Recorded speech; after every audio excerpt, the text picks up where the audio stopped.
Breaking news आपण पाहणार आहोत। रत्नागिरी जिल्ह्यासाठी आज पावसाचा रेड अलर्ट देण्यात आलाय। जिल्ह्यातील काजळी आणि जगबुडी नदी अजूनही इशारा पातळीवर आहे, तर उत्तर रत्नागिरीतील दापोली मंडणगडमध्ये पावसाचा जोर कायम आहे। रत्नागिरी जिल्ह्यात आतापर्यंत सरासरी 2449 मिलीमीटर पाऊस झाल्याची माहिती आहे।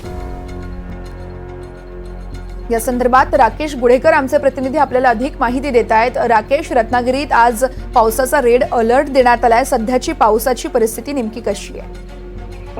वर्षा गेले 4 दिवस रत्नागिरी जिल्ह्याला मुसळधार पावसाने झोडपून काढलेलं होतं। कालही पावसाचा ऑरेंज अलर्ट रत्नागिरी जिल्ह्यासाठी देण्यात आलेला होता आणि आज पावसाचा रेड अलर्ट जिल्ह्यासाठी हवामान विभागाकडून देण्यात आलेला आहे। मात्र कालपासून पावसाने काहीशी विश्रांती घेतल्याचं चित्र जिल्ह्यात पाहायला मिळत होतं।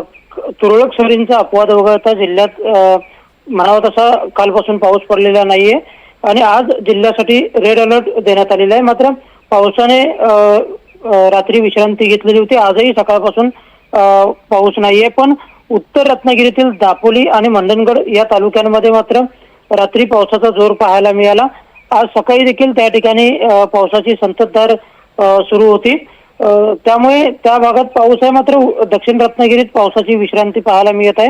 वरच्या रत्नागिरी जिल्ह्याचा जर आपण विचार केला तर रत्नागिरी जिल्ह्यामध्ये आतापर्यंत 72% एवढा पाऊस झालेला आहे। म्हणजे दरवर्षीपेक्षा यावर्षी जुलै महिन्यात हा पाऊस सर्वाधिक आहे आणि सरासरी देखील पावसाने लवकर गाठलेली आहे। पण या कोसळणाऱ्या पावसामुळे काही ठिकाणी नुकसानीच्या देखील घटना घडलेल्या आहेत। भात शेतीचं देखील मोठ्या प्रमाणात नुकसान झालेलं आहे, कारण नद्यांना आलेल्या पुरामुळे या पुराचं पाणी जे आहे ते भात शेतीमध्ये घुसलेलं होतं आणि त्यामुळे जिल्ह्यातील भात शेतीचे देखील मोठ्या प्रमाणात नुकसान झालेले आहे। त्याचप्रमाणे काही ठिकाणी पडझडीच्या देखील घटना घडलेल्या आहेत आणि त्या ठिकाणी देखील नुकसान झालेलं आहे।